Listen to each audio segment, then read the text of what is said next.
as I said yesterday, I'm a diabetic. I am taking injection of insulins. So I'm a frequent to the pharmacy.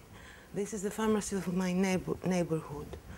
So I observed, I became friend with the guys because they help me, they give me the medicines until I get it from National Health System.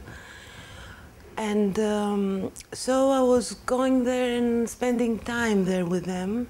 And I noticed that the pharmacy in Greece is exactly like the Greek cafeneo we call. There are coffee shops where old people are going and they discuss politics. You know, Greeks from ancient times, they used to have, I don't know what is the English word, it's the church of municipality, the exact translation, where ancient Greeks were going there,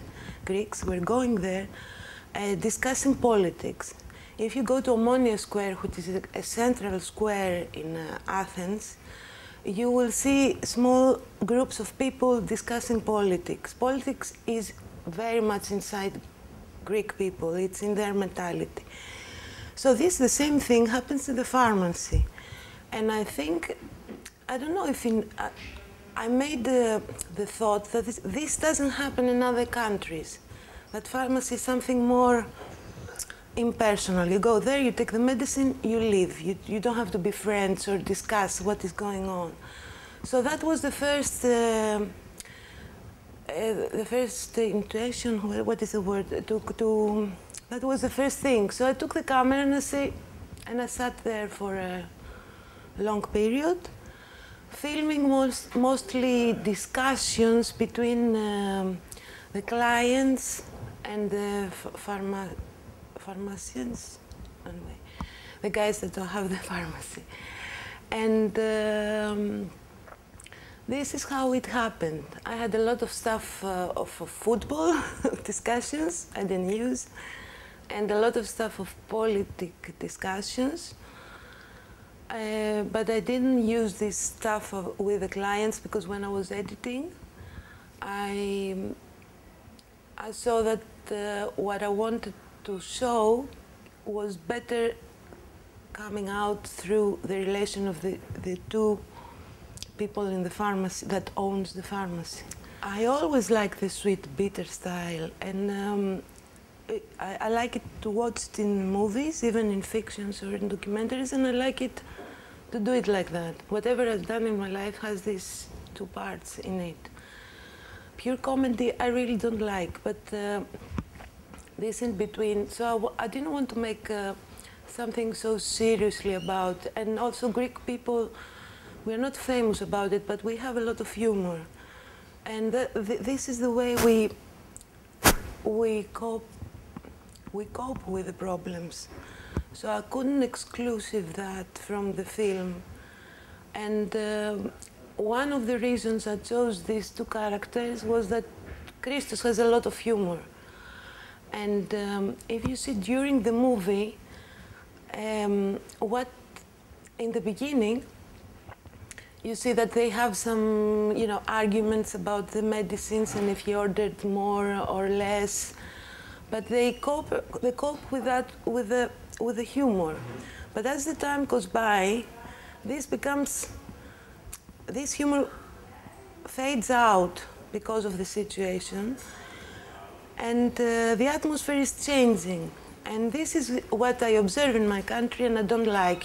Somebody says good morning, and the answer is fuck you.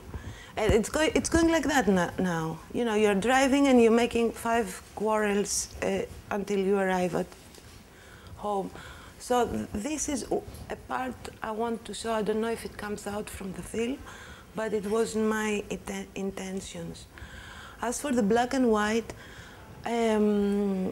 one reason was what I said also yesterday at the Q&A, that there is a big period in Greece of movies of the 60s, very good comedies, with very good Greek comedians that even today's children are watching them and they adore them. So Greeks, whenever they see black and white, they have a nice feeling for that because it reminds us our younger ages. So it's easier for me not to make something so heavy. And the second reason was that it was a technical reason, because Christos, the assistant pharmacy from the pharmacy, he wears all the time colors inside his, how you call it, the thing they're wearing.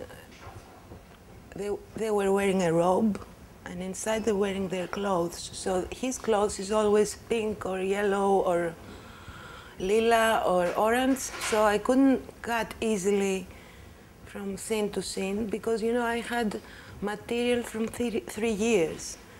So I had to jump from month to month or from day, and I didn't want to give them any instructions, not even to wear the same clothes or something like that. So this is the reason I did it. I had 24 hours of material.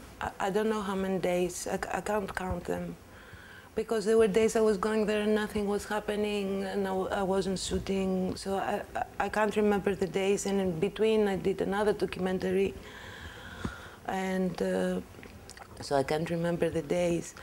And in the beginning, I do the editing on my own, just to make the structure of the film. And when I'm about 1.5 hours, let's say, I take it to, it's finished by me, and then I work with my editor, because I don't want him to be tired of doing work. You know, this is an independent film, nobody got money. So I don't want him to get tired. He couldn't have an assistant to do all this job with me. Let's see this, let's make it like that, let's see how it goes if we put this in this way. So in the beginning, when we worked with 1.5 hours, the first cut was 55 minutes, but it was included discussions with the clients. And I projected to 3 friends of mine, one a fiction director, a documentary director, and a writer. They're my best friends. So they said, you made 2 movies in one. You should see that. You have the one with the clients and the one with the relation. So this was very helpful, because I was so involved, I couldn't see this. So I took out all the most of the scenes with the clients, and I stayed with the 2 characters. That is from 55, it went down to 41 minutes.